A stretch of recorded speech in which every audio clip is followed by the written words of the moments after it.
We've been talking about the Italian Cuisine Week, and we've been saying about what's happening in Nairobi. There's several restaurants you go to, and if you order the main, then they'll give you free tiramisu. Yes. And you vote for the best, and then you tell us which one you have enjoyed most. If you're in Malindi, around Watamu, around that area, you've probably spotted the tuk-tuk with Italian products, and you go there and you ask, so what is this? And they tell you it's called what? That ugali thing? Polenta. That one. Ugali made in Italy. And as I said, I ate it. Delightful stuff. Tastes like ugali. Okay. All right. To tell us more about this is the Deputy Head of Mission at the Italian Embassy in Kenya, Lorenza Gambarcorta. Good morning. Good morning. Buongiorno. Buongiorno. Welcome to Kenya's Biggest Conversation. Thank you. It's good to have you here with us. So this city attended. Yes, I did. And he's just been talking about it all week, telling us how he attended this event at the ambassador's residence and sampled all the Italian cuisine, including Italian wine. Yes. Aperitif. I knew the word, but I actually encountered one. You are counted now aperitif. Yeah, that thing is something else. Then I came across the wines, and I asked. That's when I knew there was some. I said light wine. I said okay. Then I was only a full-bodied one. Okay, now this. Okay. So when the body is full, what happens exactly? Well, it was explained to me. So it's an experience that one can speak of because it was enlightening, and should we say I have knowledge I didn't have before? Yes. Lorenza, this Italian Cuisine Week is actually global. Yes. Give us the genesis of this. I mean, why was it started, and what was their whole idea? Yes, the Ministry of Foreign Affairs decided to organize this initiative worldwide. So while we are in Kenya, also in all the rest of the world where we have embassies, and we have many, so they are organized activities to promote Italian cuisine and Italian tradition in the culinary arts. So the idea is just not spreading awareness about Italian cuisine and Italian products, but also create occasion for trainship. For example, we had Monday, Tuesday, and Wednesday. For example, here in Kenya, we had our celebrity chef, that is Giuseppe Geraci. He's an Italian chef from Italy, Sicily. I underline this. Yes, exactly. Very, very famous for his Mediterranean diet style. Cuisine. So he's in town, and for example, he was involved in 2 days training courses at the Utali College here in Nairobi, and then yesterday we held a masterclass for chefs. So the major chef of the city were brought to Capital Club to enjoy a master class. And so, as I said, it's also an occasion for sharing technique and skills among professionals or students that want to be in the culinary art. You know, the touristic sector is employing a lot of people also in Italy, and also here, of course. So this creates opportunities also for specializing in some skills that are important for your job in the future, if you are a student or if you are already a professional chef in your daily work. So the idea, you see, it's very to approach the thematic of the cuisine from different angles. There is also a scientific part in it. We had, for example, a symposium about nutrition and diets, because this is also something key for our generation, but also for the next generation. What we eat, it will have an impact also on our health, and so it was important also to tackle this aspect from that angle. Yes, from that angle, for example. Why? And then, of course, the conviviality side, because eating in Italy is not just a necessity of your body, but it's really a ritual. So it involves families, it involves tradition, it involves innovation, and of course we try to be more sustainable as possible. So we have that philosophy that behind a dish there is all a food chain behind, and we try our best to eat locally, in the sense that the products are produced locally produced. So what we call 0 kilometers products. So they are really of our, in the garden of our neighbor, let's say. Yeah. So that has an impact, of course, also on the pollution, because if you have less transport, then you pollute less, but also on the health. So we try to combine all these concepts and this philosophy, putting down the program of the week. And last things also, another goal of this week is create awareness, because Italian cuisine is one of the most popular of the Mediterranean diet, but is also one of the most copied. So we have a problem, and we realize this create also an impact on the made in Italy trade, is that what we call Italian sounding. So many products, they seems to be Italian, but they don't respect our tradition, our innovation, our Italian.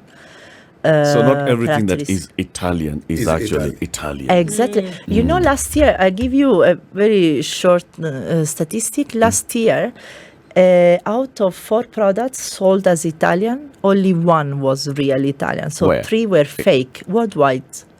What? People saying that's an Italian product, but it's not. Yes. Oh. So many products are not, in Italy we have a very strong regulation about products and the process of the products, and also about their origin. So we had a lot of regulation about the origin of the products, how you create them, etc. So if you don't respect those regulations, then the product is not a real, is a fake, right? So, for example, Parmigiano, you have a lot of Parmesan that is remind the clients or the guests, remind you the Parmigiano, but it's not the real one. Cheese. So exactly, Yeah. Parmigiano cheese. It is an example. Also wines, also pizza, that is the most popular Italian dish, right? And pasta. But then, if you go in the details, then you see that the majority of what is sold abroad, it reminds you to be Italian, but it's not. So it's interesting. This is has a lot of impact on the trade. When they say it's Italian and not Italian, is it because of the amount, the quantity, the preparation, or the sauce? What is it that makes it not Italian, really? Because you've talked about Italian, there is strict regulation Yes. in your food system. So these products that you found globally that are branded as Italian but not Italian, For example, what did they? What was the wrong with most them? important is the quality. So we have regulation because we are very keen in maintaining the quality of the tradition of our products. And of course, also we use innovation as a mixture to combine what was tradition, but what we can do in a better or more modern way, or with modern technique. So when you, coming back to the Parmesan cheese, for example, so Parmigiano is called like that because it is produced in a specific area of Italy, right? So if you don't follow some rules, for example, amount of milk to produce it, from where that milk need to come from.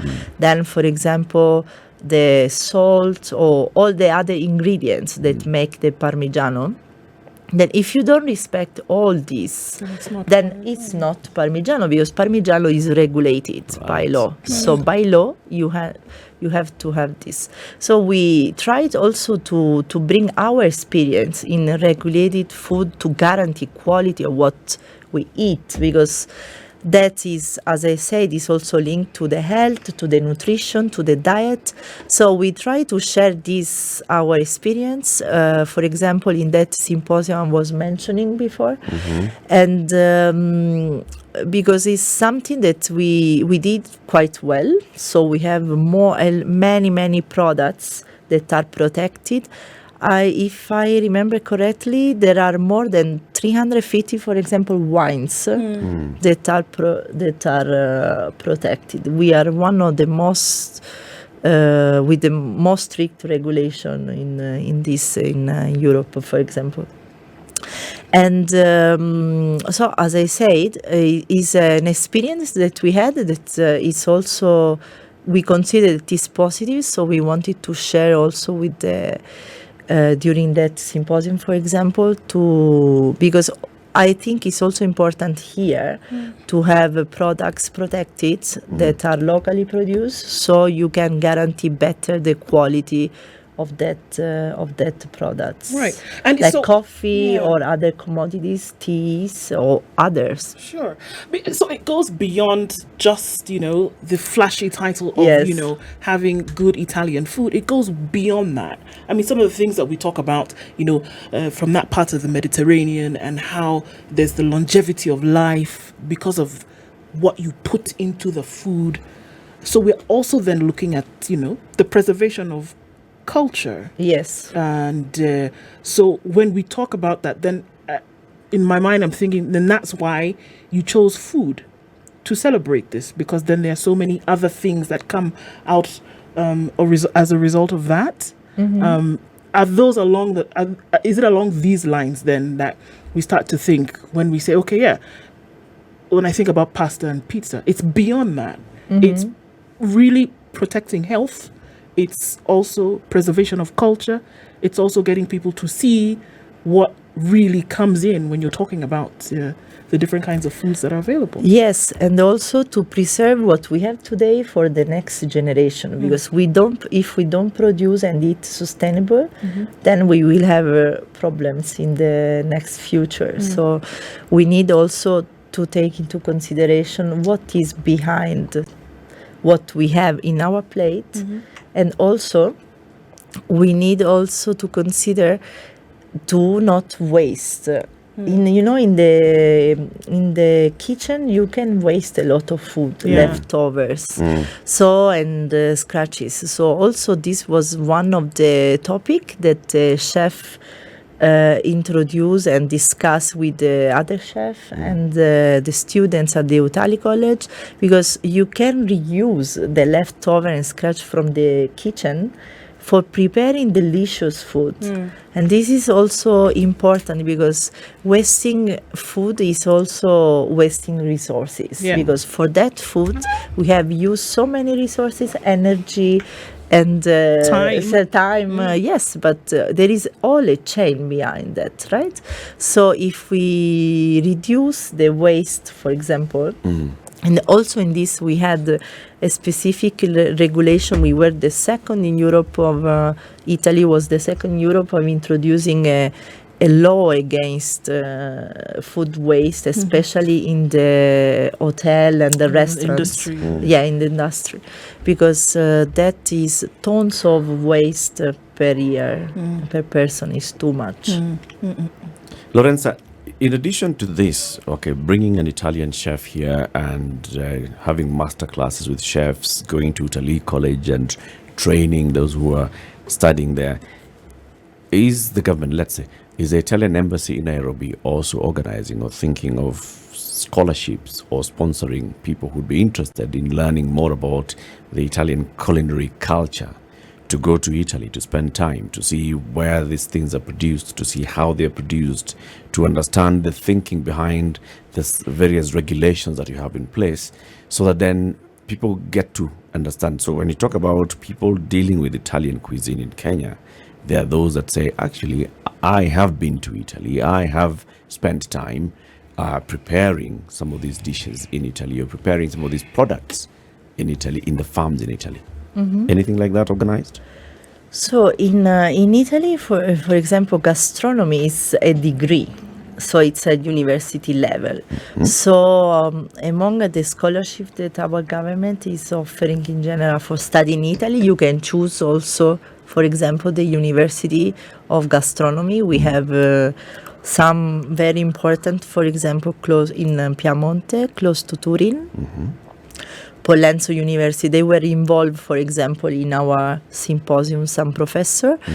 And but then we discussed with the Utali College, we start a conversation about that, how we can improve this and create more long-lasting links between Italian chef and Italian schools, or with the government school here in Kenya, and see how we can create more let's say training opportunities for the student, because to be exposed to international cuisine is also something important in a curriculum of a chef, an hotelier.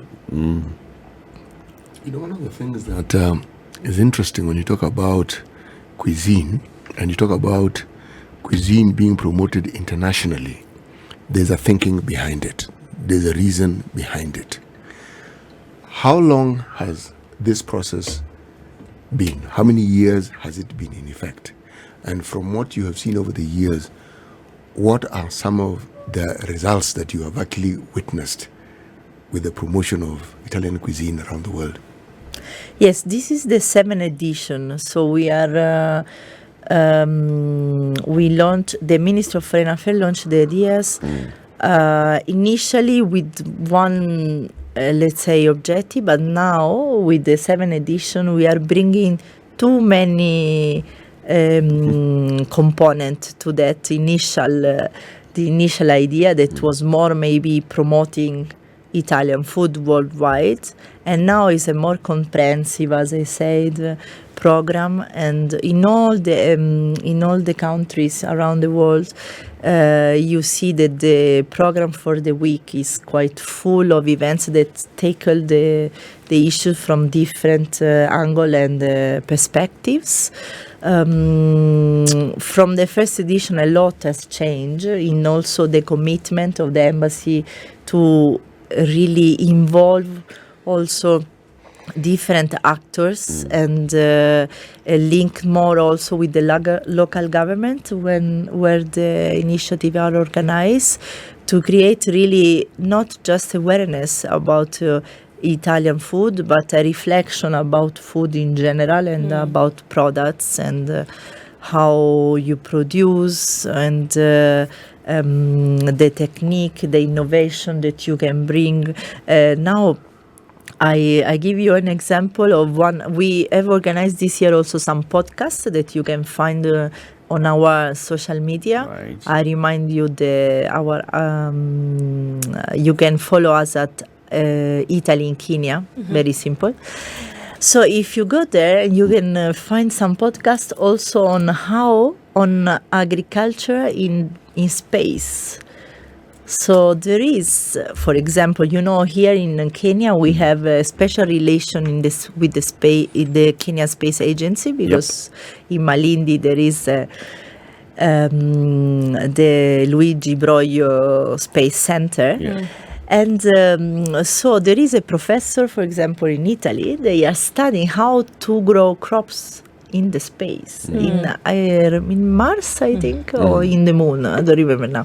But you see, so it's how wide can be talking about cuisine. Yeah. So you broaden it.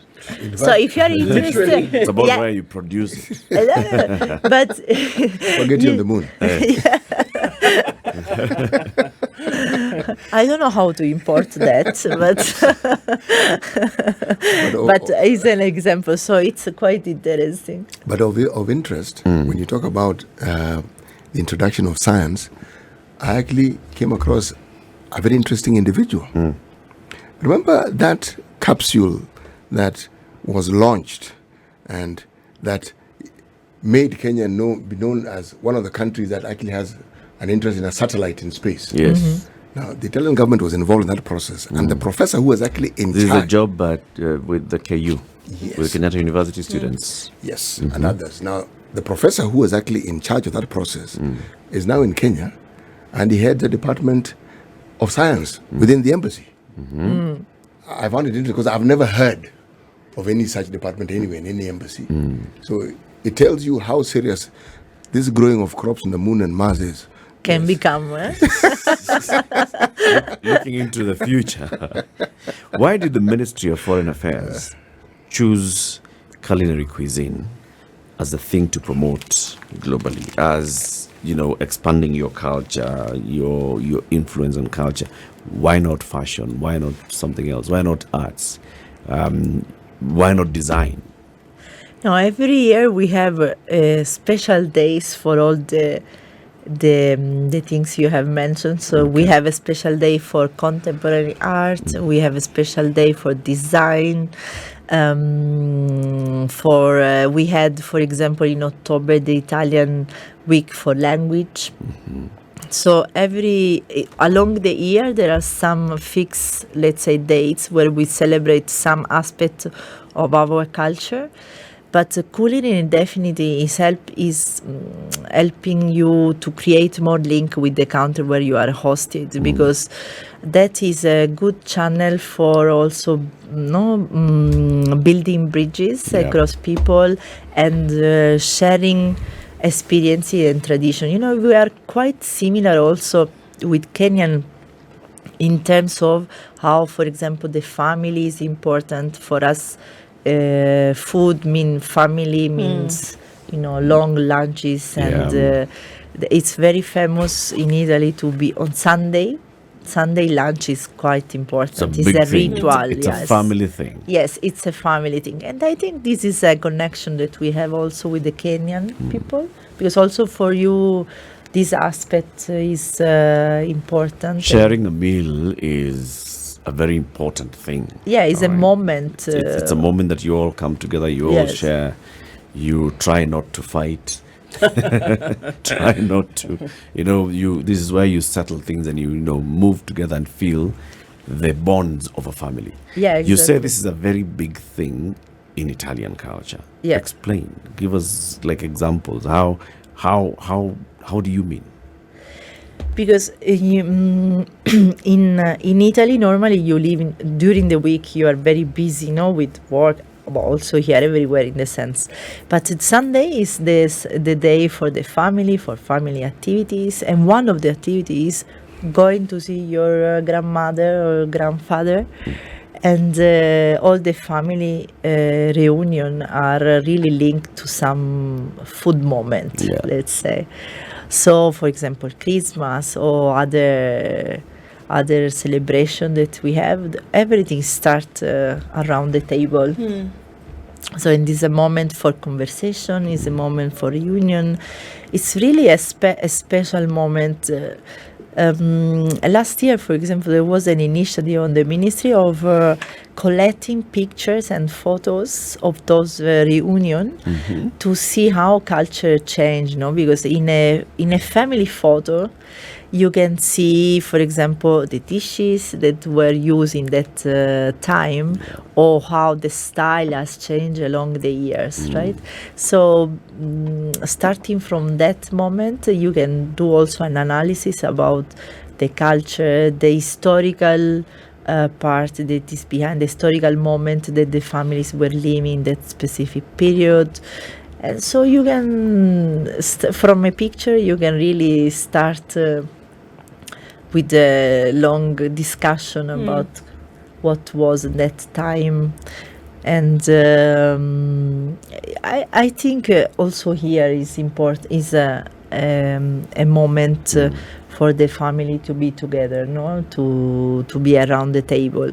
So we try to, with this week, we try to also launch ideas that that moments are also important. So when you talk about the family and food, there's a very well-known African writer called Chinua Achebe, and he had something to say about food. And the quotation, I'm paraphrasing, is that when somebody invites you to their house for a meal, it isn't that they don't have food in their houses. No. It is because Food brings people together. Exactly what you're saying. It brings people together. It gives them an opportunity to share, and it gives them an opportunity to do things that you wouldn't be able to do if the food wasn't there. So the societal and cultural role of food is something that is often ignored, more so with the advent. Now, this one, I'm not bad-mouthing fast food. I'm simply saying, but with the advantage, with the advancement of fast food, that particular notion somehow was watered down. Because everything then is relegated to being fast. Yet the opportunity to actually sit and let time and space have its moment is actually lost. Yes. So the idea that you say, it's not just with Kenya, but it's with this continent. And you'll find it's also similar if you go to Asia or Southeast Asia. Similar traits. It's the same thing that happens. Similar traits. The issue and the relevance of a meal and how it brings people together and how it's central to the culture and the way people live. Yeah. Yes. Lorenza, thank you for joining us today. And we've been talking about this Italian Cuisine Week and talking about the restaurants that are participating in this in Nairobi. Restaurants that are serving Italian cuisine and what's happening as well in Malindi and all. How many more days left? So we are in the middle of the week. So today, for example, this night, our celebrity chef will prepare a special fine dining experience at Capital Club. Then we will have tomorrow, we are participating in the Christmas box here in Nairobi. So there will be a special Taverna Italia. So people can enjoy also an aperitif style, Italian aperitif style, with street food, but chic street food. Then also in Mombasa Saturday, there will be also a Christmas market. So we are also there with an aperitif also there. And then the competition for tiramisu is still going on. So until Sunday, you can still taste and vote for the best tiramisu in town. And then we will end the week with another masterclass for kids in Mombasa. So we are still a few days to go. It's a busy few days to come. Yes. Thank you very much. Lorenza Gambarcorta is the Deputy Head of Mission at the Italian Embassy in Nairobi, and we've been talking about the Italian Cuisine Week. Yes, you can hear there's still more activities. Thank you very much for tuning in to Kenya's biggest conversation today.